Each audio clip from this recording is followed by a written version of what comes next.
Video, we're discussing the first 3 chapters of Heartless by Marissa Meyer, part of the Inspired Book Club. So stick around.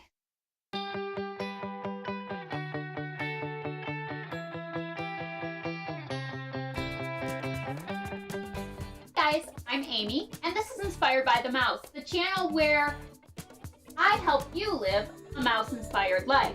So if you like lifestyle video topics, with a sprinkling of magic and a dash of Disney fandom, then you're in the right place. So make sure that you hit that subscribe button so you won't miss a thing.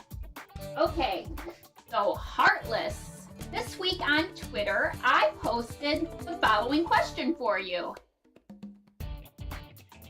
I asked you, although it's not good form to judge a book by the cover, what did you think of the cover of this book when you first saw it? So for me, I instantly got that Red Queen vibe. I thought, okay, this is definitely going to revolve around the Red Queen. And the fact that the sword's here, I thought, maybe this is going to go into some of the darker parts of the Alice in Wonderland story. The other shenanigans that the Red Queen kind of brings to the table.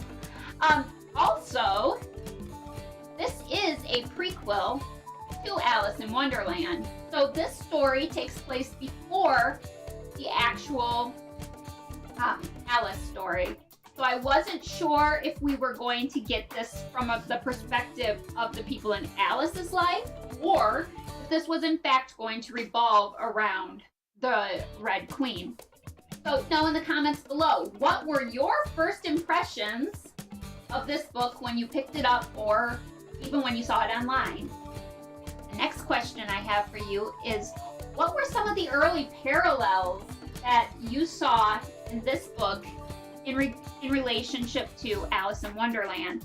For me, as soon as that kitchen scene opened with the tarts, the Queen of Hearts and her tarts, that instantly turned on that thought process of, okay, this is definitely going to have some Wonderland elements, because the again, the Queen and the tarts. So once they started showing the lemon tarts, once they started describing the lemon tarts, then I was instantly in that Wonderland mode.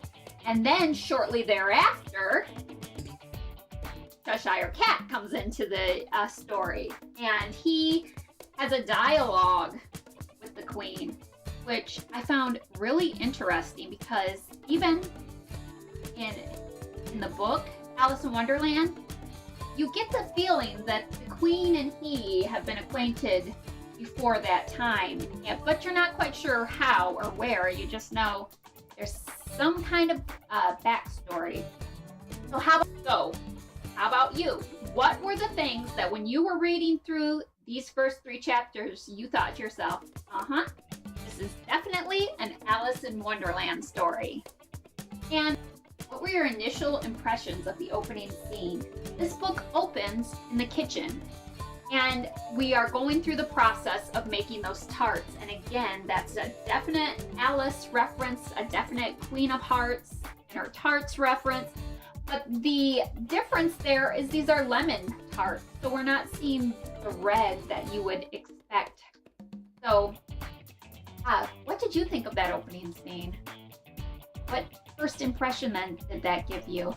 And then Cheshire Cat again comes into the story, and they have that dialogue, and it's a friendly yet mischievous dialogue. And again, we're not real sure of what that relationship is there. So what did you think? Do you think that that is a predictor of their relationship? Do you think that we're going to see more of those elements of the Cheshire Cat? Do you think they will further develop the relationship between the two? I'm not sure. But again, the tarts, the cat, they all set the stage. Wonderland. But is it Wonderland? We don't know yet. And then last,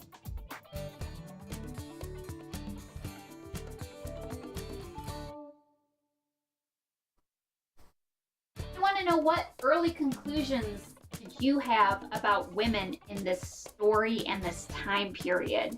And do we think that Catherine fits into those stereotypes, expectations, or kind of normal expectations for women of that time period? I mean, she does bake in a kitchen, but later we find that she doesn't want her mother to know that she was baking, and that when she gets dressed, that the clothing that she puts on may not necessarily be her choice. And we see that maybe she's scurrying around to keep almost a facade of whether or not she's acting proper. So that kind of gives me a hint that she may not be as compliant to the normal behaviors or characteristics that are expected of women in this time period. Although the time period is not necessarily determined, we do know that Alice's place in the timeline, the story of Alice in Wonderland, is kind of towards the Victorian era, or slightly thereafter what is considered the classic Victorian era. So we do know that women of that period had very defined roles and expectations as far as how they behaved and dressed and what their roles in society were in comparison to men of that time. So what do you think? How do you think she fits in overall? Do we think Catherine is a rebel? Do we think she fits in? What were your impressions of the characters up to this point? How about Catherine's friend? What did you think of her? Is she her friend? Is she her employee? What vibe did that relationship give you? I want to hear all of your comments and thoughts in the comments below. Dropping in there to chat too.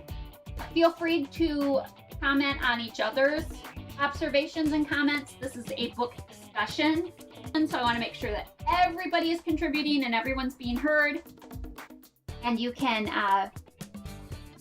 and we can carry on the conversation down there in the comments. So I hope you enjoyed the first 3 chapters of Heartless, and if